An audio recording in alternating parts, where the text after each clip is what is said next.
ಶ್ರೀ ದ್ಯಾವಮ್ಮ ತಾಯಿಯ ಜಾತ್ರಾ ಮಹೋತ್ಸವ ಸಂಭ್ರಮ, ಗೀಗಿ ಪದಗಳಿಂದ ಭಕ್ತರ ಮನರಂಜನೆ. ನಮಸ್ಕಾರ, ನಾನು ಮಾಧವಿ ಲಾಖೆ.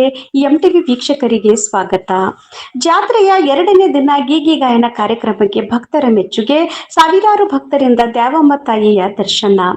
ತಾಳಿಕೋಟೆ ಪಟ್ಟಣದಲ್ಲಿ ಪ್ರತಿ 3 ವರ್ಷಕ್ಕೊಮ್ಮೆ ನಡೆಯುವ ಶ್ರೀ ದ್ಯಾವಮ್ಮ ತಾಯಿಯ ಜಾತ್ರಾ ಮಹೋತ್ಸವ ಜುಲೈ 17ರಿಂದ ಆರಂಭಗೊಂಡಿದ್ದು, ಜಾತ್ರೆಯ ಎರಡನೇ ದಿನವಾದ ಶನಿವಾರ ಭಕ್ತಿಭಾವ ಹಾಗೂ ಸಾಂಸ್ಕೃತಿಕ ವೈಭವದಿಂದ ಕಂಗೊಳಿಸಿತು. ಈ ಸಂದರ್ಭದಲ್ಲಿ ಶ್ರೀ ದುರ್ಗಾದೇವಿ ಗೀಗಿ ಗಾಯನ ಸಂಘ, ಗೋಲಭಾವಿ ಹಾಗೂ ಶ್ರೀ ಹುಲಿಕಾಂತೇಶ್ವರ ಹರದೇಶಿ ಗೀಗಿ ಪದ ಕಲಾಮೇಳ, ಕಡದಾಳ ಇವರಿಂದ ಗೀಗಿ ಪದಗಳ ಕಾರ್ಯಕ್ರಮ ಆಯೋಜಿಸಲಾಯಿತು. ಗೀಗಿ ಗಾಯಕರ ಮನಮೋಹಕ ಗಾಯನ ಭಕ್ತರನ್ನು ರಂಜಿಸಿತು. ಬೆಳಗ್ಗೆಯಿಂದಲೇ ಸಾವಿರಾರು ಭಕ್ತರು ಶ್ರೀ ದ್ಯಾವಮ್ಮ ತಾಯಿಯ ದರ್ಶನ ಪಡೆದು ಆಶೀರ್ವಾದ ಪಡೆದರು. ಆಗಮಿಸಿದ ಭಕ್ತಾದಿಗಳಿಗೆ ಪ್ರಸಾದ ವ್ಯವಸ್ಥೆ ಕಲ್ಪಿಸಲಾಗಿತ್ತು.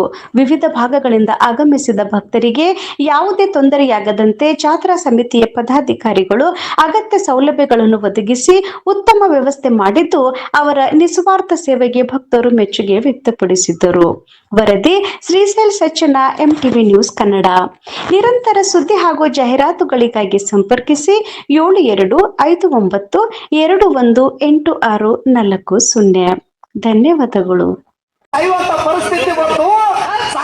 ಪರಿಸ್ಥಿತಿ ಬಂದ ಟೈಮ್ದಾಗ ಯಾವಾಗ ಹವಾಯಿ ಅವರು ಕೊಂಡದಾಗ ಚಪ್ಪಲ ತೊಗೊಂಡ ಕೊಂಡದಾಗ ನೀರ ಯಾವಾಗ ತಂದ ಮಧು ಅನಿಸ್ತನೆ ಮೇಲೆ ಬೈತರು, ಅವಾಗ ಅವನ ಶ್ರಾಪ.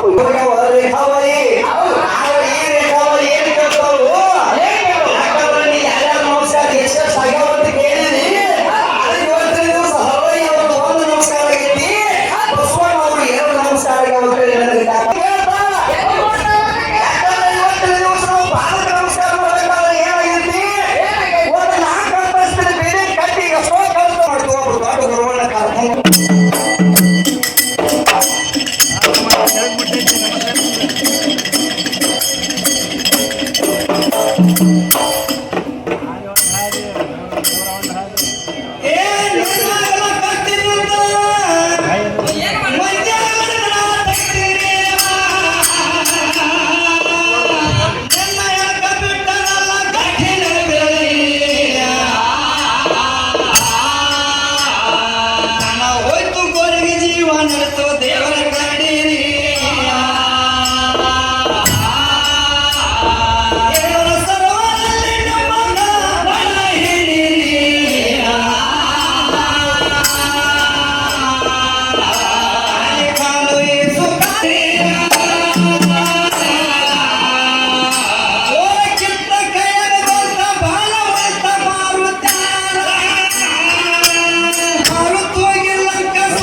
ಆಸ್ತಿ ಕಳೆದ ಕೊಂಡ್ರು ಇರ್ಲಾಕ ಜಾಗ ಇಲ್ಲದಂಗ ನಾವು ಗಂಟಲು ಬಿಚ್ಚಿ ಬೈದು ಒಳಗೆ ಇಟ್ಟ ಯಾರೂ ಮುಟ್ಟಲಾರದು ಅಂತವ್ರು ಹೇಳ್ತಾರೆ ಮಾಡ್ತಾರೆ ಗಪ್ಪಿ ಕಾಕಗಳು ಅಂದ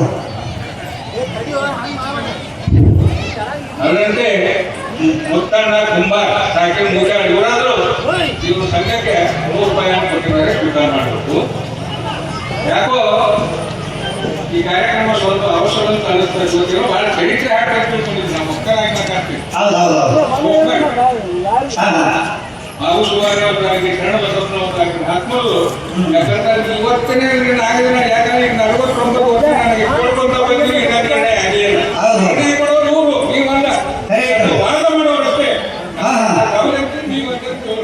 ಅದಕ್ಕೆ ಹೆಂಗಾಗೈತಿ ಕಾಕ ಅವ್ರು ಕೇಳಾಕೈತಾರೆ ಏನು ಕೇಳಿ ಕಮಿಟಿ ಅವ್ರು ಕೇಳತ್ತಾರ ನಾವು ಹೇಳಬೇಕಾಗೈತಿ ಅವರ ಚರಿತ್ರೆ ಹಾಡ್ತಾರೆ ಅಂಬೋದು ಅವ್ರು ತಿಳ್ಕೊಂಡಿರುತ್ತ ನಾವು ವಾಗ್ವಾದ ಚಾಲು ಮಾಡಿದ್ರು ಅದಕ್ಕೆ ಹಿಂಗಾಗ ಅವ್ರು ಕೇಳಾಕೈತಿ ಅಲ್ಲ ಅದಕ್ಕೆ ಇವತ್ತಿನ ದಿವಸ ಹೊಸ ಜೋಡಿ ಕುಡಿಸ್ಯಾರ ಇವತ್ತು ಹೊಸ ಜೋಡಿ ಕುಡಿಸ್ಯಾರ ಹೆಂಗ್ರಿ ನಾವು ಹೋಗಾಕ ಬರಂಗಿಲ್ಲ ಇದೆಲ್ಲ ಸಂಸಾರ ಮಾಡಿ ಅದೆಲ್ಲ ಮುಗಿದ ಮೇಲೆ ಹಿಂದಾಗಡೆ ಏನ್ ಮಾಡ್ಬೇಕಾಗೈತಿ ಆ ಎತ್ತು ಮದುವೆ ಮಾಡಿದ ತಕ್ಷಣ ಮಕ್ಕಳಾಗಂದ್ರೆ ಯಾರಿಗೂ ಆಗಂಗಿಲ್ರಿ ಅಕ್ಕವೇನ ಮದುವೆ ಮಾಡಿದ ತಕ್ಷಣ ಮಕ್ಕಳಾಗಂದ್ರೆ ಆಗಂಗಿಲ್ಲ ಹಂಗೆ ಇವತ್ತಿನ ದಿವಸ ನಾವು ಏನ್ ಮಾಡ್ಬೇಕಾಗೈತಿ ಅಂದ್ರೆ ಎದ್ದ ತಕ್ಷಣ ಸಂಸಾರ ಮಾಡಿ ತೋರಿಸ್ಬೇಕಾಗೈತಿ ಸಂಸಾರ ಮಾಡಿ ತೋರಿಸಿ ಯಾಕೆ ಇವತ್ತು 2 ದಿವಸ ಸಂಸಾರ ಮಾಡ್ತು 3ನೇ ದಿವಸ ಹೇಳಿದ್ರೆ ನೀವು ಹೇಳಿದಾಗ ಭಕ್ತಿ ಸಾರ ಹಾಡ್ತೀರಿ ಎಷ್ಟು ನಮ್ಮ ಕಡೆ ವಾದ ಐತಿ ಮತ್ತು ನಿಮ್ಮದು ಹೆಂಗೈತಿ ನೀವು ಹೇಳಬೇಕು ಏನಿಲ್ರಿ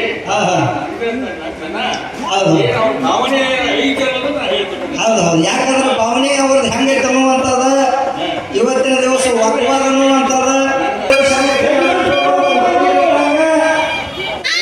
ಇವತ್ತಿನ ದಿವಸ